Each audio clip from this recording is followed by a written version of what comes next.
Hello, you're watching Sky News Breakfast. Time now to take a look at the papers. And here with me this morning are Alison and Badisha once again. So good to have you back. And a lot of the front pages dominated by the progress or lack of it of Rishi Sunak's Rwanda policy. So let's delve inside the papers this hour, shall we? And inside the Express is a double-page spread which focuses on the Prime Minister's attempts to try and get unity in his own party to back this bill.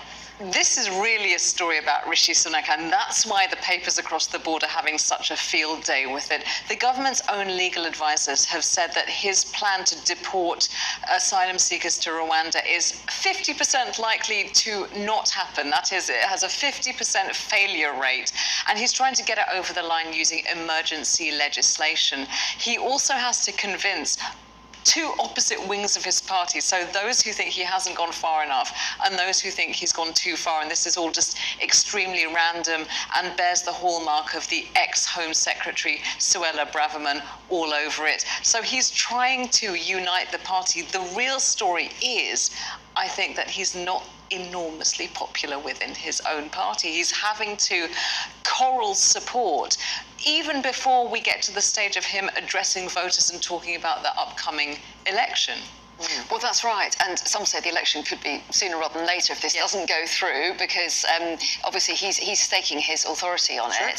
So he has got a real challenge here, hasn't he, when the positions that some are taking in his party are polar opposites? Absolutely. And very much like a business leader who has challenges where they don't have agreement with their policies or strategy of the business, the risk is that you're derailed. So you have to win these people over. You have to talk to them a lot. You have to persuade that your point of view is the one to be followed. And these things take time. Building coalitions, whether in a political realm or in a business realm, requires a lot of skill and a lot of time and patience and a lot of talking. That's right, and he has a lot of political capital invested in this because he's pushed it so hard, hasn't he? So really important for him that he makes progress, but we'll see whether or not he does in the weeks ahead. In the meantime, let's move on to a story about Starbucks that you've spotted. Yes, so the FT is covering this story about the fact that there is a trade union that's been formed by baristas called the Starbucks Workers Union, Starbucks Workers United, which sounded a bit like a football team to me. And they have unionized 350 of the 9,000 US Starbucks stores. But they're gaining traction. They are pressing Starbucks on better pay and working conditions, on more stable contracts rather than almost a 0 hours contract approach.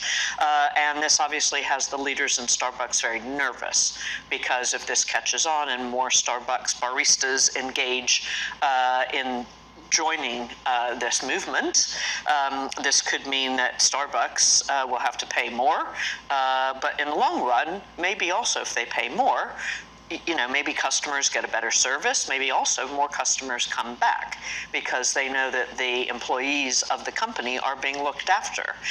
You know, increasingly we're in a much more transparent world where we consumers care about where our products come from, how people are treated by the employer. So this people probably also care about price, don't they? And if of course they feel they do. that the extra labour costs are going to be passed on to the cost of their coffee, then they might go elsewhere. They may well go elsewhere, or they may say, well, look, finally, Starbucks is being pressured into good behavior when it comes to staff, and we like that, so we'll stay loyal to Starbucks. Interesting, really interesting. And let's move on to the climate talks. There's been so much news, both domestically and internationally, that COP28 is going on and perhaps not getting as much attention until it finishes. It's still going on in Dubai.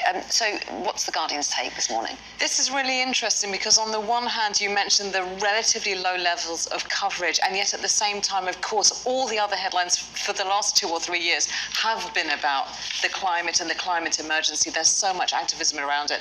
COP28 is happening in Dubai. And it's in the global stock-taking phase of the talks, the final phase of the talks, where all the activists, all the fringe and non-fringe panelists are getting together and saying, where are we at? The problem is that even beyond the activists and the grassroots campaigners circles, we seem to be on course to end up at 3 degrees above pre-industrial levels. If that happens, many areas of the 3 degrees. Yeah, we're trying to 1.5 is obviously the goal. The goal is 1.5. 2 is really very not wanted at all. Anything above that, huge parts of the planet will be uninhabitable. And of course, people who are warning us, their job is to alert us to what's going to happen in the future. So of course, I'm not saying that come 2030, it's going to be uninhabitable, but they are saying we need to stop thinking about tipping points and start thinking as if we're at the tipping point. So the time for warnings is over, the time for action is now. There's always been a little bit of cynicism around the COP summits, but I do think that even if 80% of it is just for show, if 80% of it, nothing happens, that leaves the other 20%, which is world leaders in a room together, listening to the science, debating, and forming a consensus. We have made progress. We do agree that there are changes to the climate. Now, a few years ago, there were lots of people saying that that's not true at all. So actually, the needle has shifted on this issue. And it's so complicated, isn't it? Because all economies are set up differently, and the poorer countries need help in transitioning, and who pays for that? So much to be discussed. It's not totally simple at all, is it? No. So we'll no doubt get lots of coverage towards the end of the conference when we find out what's actually been decided.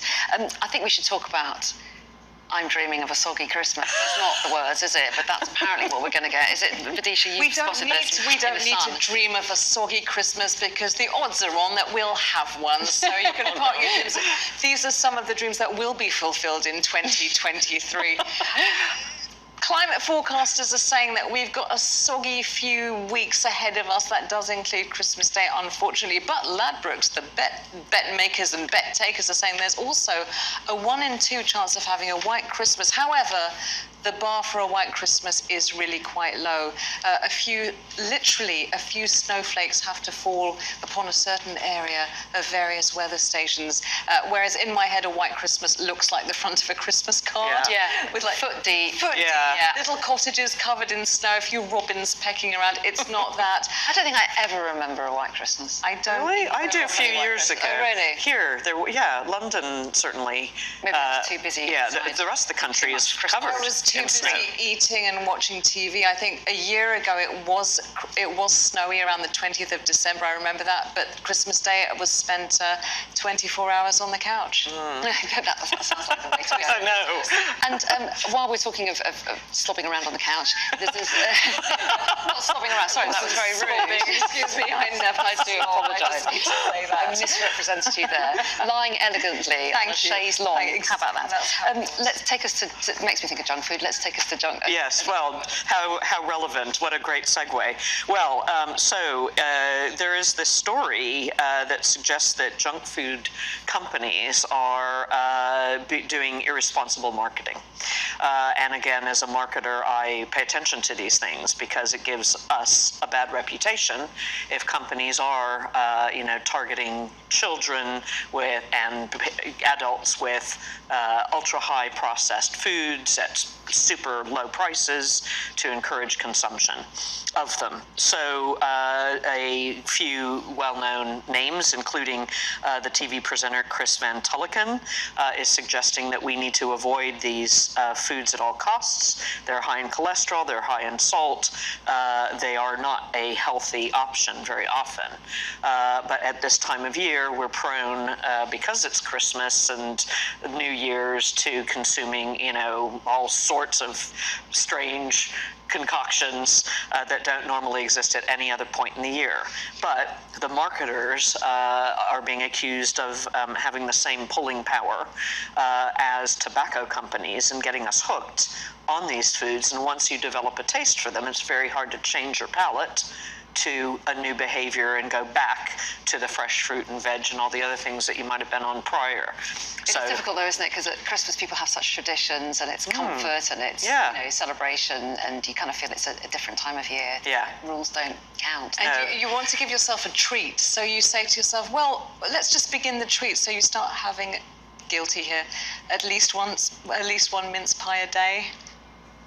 I mean, that sounds all right. One pack? No.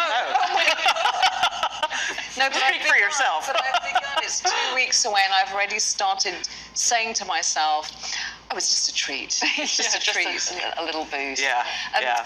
Well, it's been a treat to see both of you this morning. Thanks too. very much indeed, Vidisha and Alison. Always good to get your take on the day's stories. Thanks very much. Thank you.